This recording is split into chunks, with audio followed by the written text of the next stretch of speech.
This channel does not promote any violent, harmful, or illegal activities. All content provided by this channel is meant for an educational purpose only. ভোটের ফল প্রকাশের আগের দিন নোয়াপাড়ায় দুষ্কৃতী দৌরাত্ম্য, BJP নেতা কুন্দন সিং এর বাড়িতে হামলা, আগ্নেয়াস্ত্র হাতে বাড়িতে চড়া হয় দুষ্কৃতীরা। আপনাদেরকে একবার সিসিটিভি ফুটেজটা দেখাই, দেখুন দুজন দুষ্কৃতী বাইকে করে এলো, একজন নেমে গেল। ছবিটা একবার দেখুন, হাতে আগ্নেয়াস্ত্র রয়েছে, বাড়ির দিকে তাক করে এগিয়ে যাচ্ছে, আর তারপরেই সেই আগ্নেয়াস্ত্র গুজে নিয়ে বেরিয়ে যায় দুষ্কৃতীরা। ছবিটা একবার দেখুন, নোয়াপাড়ার ছবি, জনবহুল এলাকা, লোকজন পাশ দিয়ে যাতায়াত করছে, বাইরে কেউ একজন দাঁড়িয়েও ছিলেন, সে পালিয়ে গেলেন। বাইকে করে দুজন দুষ্কৃতী এসেছে, পিছনে যে বসেছিল সে বন্দুক নিয়ে নামে, বন্দুক তাক করে বাড়ির দিকে এবং তারপরে সেখান থেকে চলে যায়। আপনাদেরকে ছবি দেখাচ্ছি, ভয়ঙ্কর ছবি। সময়টা একবার দেখুন, সিসিটিভি ফুটেজের সময়টাও দেখা যাচ্ছে ঠিক কটার সময় হয়েছে। একেবারে গ্রাউন্ড জিরো থেকে আমাদের সঙ্গে রয়েছেন আমাদের সহকর্মী অনন্ত। অনন্তর কাছে সরাসরি চলে যাবো। অনন্ত, আমরা ছবি দেখতে পাচ্ছি, এই ছবি তুমি ঠিক যেখানটা দাঁড়িয়ে আছো সেখানটার ছবি, গ্রাউন্ড জিরোর ছবি।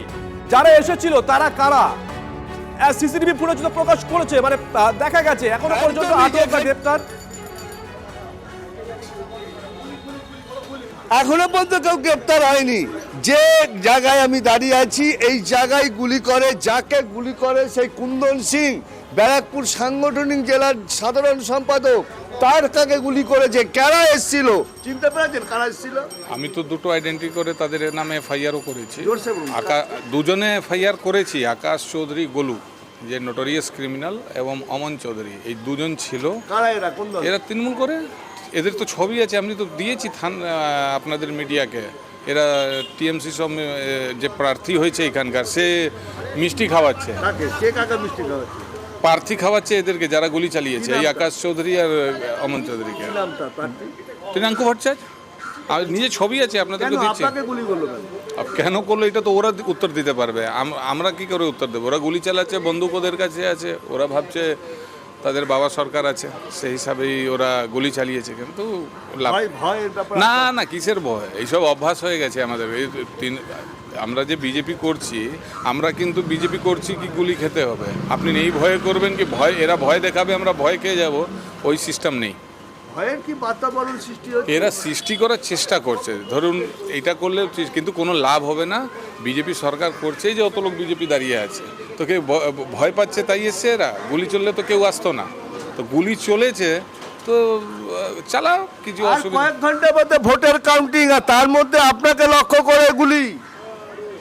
ওরা হতে পারে টার্গেট করেছে কিছু বিশেষ দেখে, কিন্তু ওরা হতে পারে। অনন্ত সঙ্গে থাকো, অনন্ত সঙ্গে থাকো। কুন্দন সিং এর কাছে আমরা আবার আসবো, তবে এই মুহূর্তে তৃণাঙ্কুর ভট্টাচার্য আমাদের সঙ্গে রয়েছেন। তৃণাঙ্কুর, একটু আগে কুন্দন সিং যার বাড়ির সামনে গুলি চলেছে, যে অভিযোগটা করলেন, যে দুজন এসেছিল বাইকে করে তাদের তিনি চিহ্নিত করেছেন, তাদের নামও বললেন এবং বললেন যে তারা আপনার ঘনিষ্ঠ, ছবি রয়েছে নাকি আপনি তাদের মিষ্টি বা কেক এই টাইপের কিছু খাওয়াচ্ছেন। তৃণাঙ্কুর, দেখুন, প্রথম কথা বলে আমি জানি না এরা কারা। দ্বিতীয়ত বলি, যদি তারা আমার ঘনিষ্ঠ হয় বা কারুর ঘনিষ্ঠ হয়, যারই ঘনিষ্ঠ, সবার আগে এদেরকে গ্রেপ্তার করা হোক। এবং পুলিশকে আমি নিজে অভিযোগ করেছি, গতকাল রাত্রে সবার আগে আমার একজন সদস্য সমর্থকের উপর আক্রমণ হয় এবং সেখানে কয়েকজন করে বলে খবর পাই, এবং তারপর জানতে পারি যে এটা নাকি কুন্দন বাবুর বাড়িতে আবার আক্রমণ হয়। যদি কুন্দন সিং এর বাড়িতে সত্যি আক্রমণটা ঘটাপ না হয়, যদি সত্যিকারের হয়, আমি প্রথম কথা বলছি পুলিশদের অ্যারেস্ট করুক। কারণ এই নোয়াপাড়াতে আমি শান্তির নোয়াপাড়া চাই এবং প্রথম দিন থেকে বলে আসছি, যদি কোনো সদস্য সমর্থক আমার হয়, যদি আমি মনে করি না এটা কেউ আমার, তবুও যদি কথার কথা অনুসারে আমারও হয় বা আমাদের ঘনিষ্ঠ কেউ হয় বা সত্যি যদি হয়, আমি প্রশাসনকে বলবো আগে অ্যারেস্ট করার জন্য। আমার কাছে যা খবর আছে, এরা বিজেপির লোকজন, এরা আমাদের সদস্য সমর্থকের কাছে আক্রমণ করার পর তারপর বুঝতে পারে যে এই কেসটা ছড়াতে পারে, তাই এটা একটা গোটা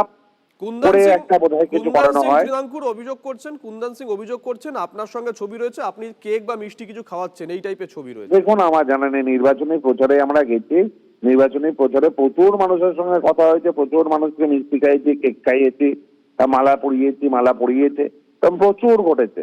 আমরা তো প্রায় 280টা ওয়ার্ডে ঘুরে ঘুরে প্রচার করেছি। আমার জানা নেই এমন কেউ আছে কিনা, আমি এটাকে আইডেন্টিফাই করতে পারছি না।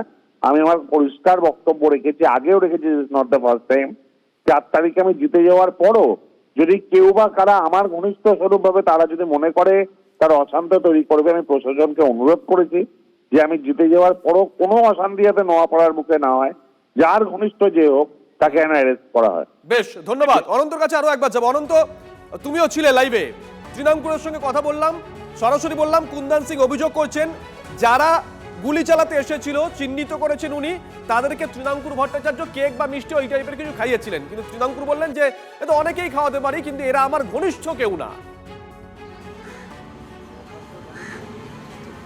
তৃণাঙ্কুর দাবি করছে যাদের কেক মিষ্টি খাওয়ানোর ছবি দিয়েছেন আপনি, সেই ছবিতে উনি কেক মিষ্টি ভোটের প্রচারে অনেককেই খাইয়েছে, কে ওনার কেউ ঘনিষ্ঠ না যারা ঘটনা ঘটে। উনি ওনাকে একজনকে মালা পরাচ্ছিল, সে ড্রাগস কেসে ধরা পড়লো, সে বিবেক যাদব। তাহলে উনি কিভাবে বললে মালা পরাতে পারেন না জেনে আর কেক মিষ্টি খাওয়াতে পারেন না মেরে? এইসব গল্পের মিথ্যে কথা বলে কোনো লাভ নেই, বুঝেছেন তো? আমরা কিন্তু এইসব মিথ্যে কথা দেখে দেখে শুনে শুনে অভ্যস্ত হয়ে গেছি। বেশ, সঙ্গে অর্জুন সিং কি বলছেন একবার শোনাই। নোটোরিয়াস ক্রিমিনাল, এদেরকে ইলেকশন ডে অফ ইলেকশন কেন করা হয়েছিল? এরা ড্রাগ বিজনেস করে, ড্রাগের সঙ্গে যুক্ত আছে, স্কুলের সামনে ড্রাগ ফ্রাগ বিক্রি করে। অভিষেক যাদব বলে একটা ক্রিমিনাল আছে, তার এরা সাঙ্গপাঙ্গ, এদেরকে পেট্রোনাইজ করছে। ওই এদিকে সোমনাথ আর ওদিকে এরা প্রিয়ঙ্কু ভট্টাচার্যকে একটা কথা বলবো, আর বাদ বাকি যারা তৃণমূলে, এই লাইনটা ভালো না, এই লাইনটা গেলে খুব কঠিন অবস্থা থাকতে হবে। এই যে গুলি চালানো, ক্রিমিনালকে পাঠানো, এই লাইনে তারা শিশু আছে, এই চেষ্টা করুক যাতে বড় হওয়ার চেষ্টা করবে না। আমি ডাইরেক্ট বলছি, বড় হওয়ার চেষ্টা করবে না। পলিটিক্যাল লোকের উপরে হামলা করবে, আর সেটা আমরা মেনে নেব। আমি কিন্তু সেই স্কুলে ছাত্র না। শুধু উত্তর 24 পরগনা নোয়াপাড়াই নয়, গণনা 24 ঘন্টা আগে দক্ষিণ 24 পরগনা ক্যানিং, সেখানেও ধুন্ধুমার। বিজেপি কর্মীদের বাড়িতে তাণ্ডব, শূন্যে গুলি চালানো হয় এমনটাই অভিযোগ উঠে আসছে। তৃণমূলের বিরুদ্ধে মারধর হামলার অভিযোগ করা হচ্ছে। ক্যানিং পশ্চিমে ইটখোলা অঞ্চলের মধুকালী এলাকার ঘটনা। একটা ভিডিও ভাইরাল হয়েছে সোশ্যাল মিডিয়ায়, সেই ভিডিও একবার দেখুন আপনারা। সেখানে স্পষ্ট শোনা যাচ্ছে গুলি চালানোর শব্দ।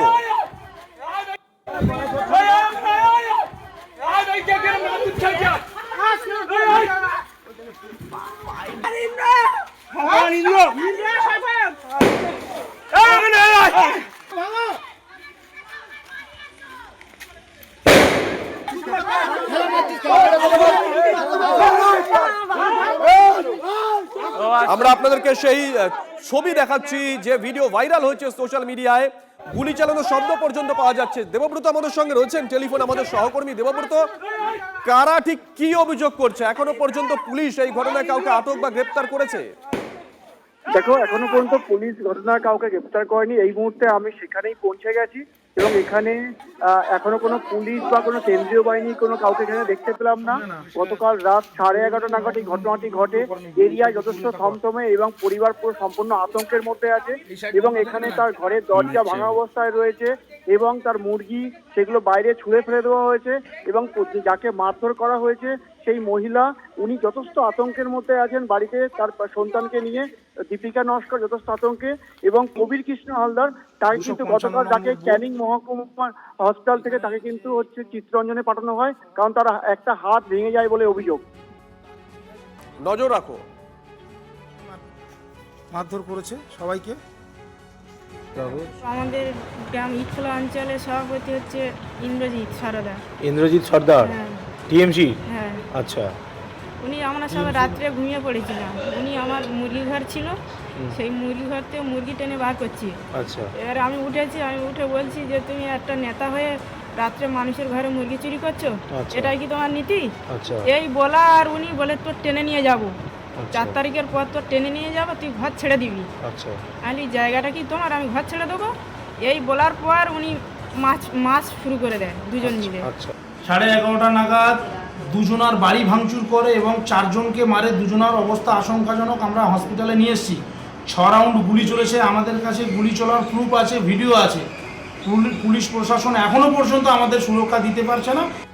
ইটখোলা অঞ্চলের পেতুয়া স্কুল মাঠের কাছে গতকাল রাত 11:30 নাগাদ তৃণমূলের পঞ্চায়েত সভাপতি এবং সঙ্গে তার সশস্ত্র বাহিনী, আমাদের বিজেপি কর্মী যারা মহিলা এবং পুরুষ ছিলেন তাদের উপরে মারধর করা হয় এবং তাদের একটি ঘর ভেঙে দেওয়া হয় এবং সঙ্গে 6 রাউন্ড গুলি চালিয়ে পরিবেশ উত্তপ্ত করে।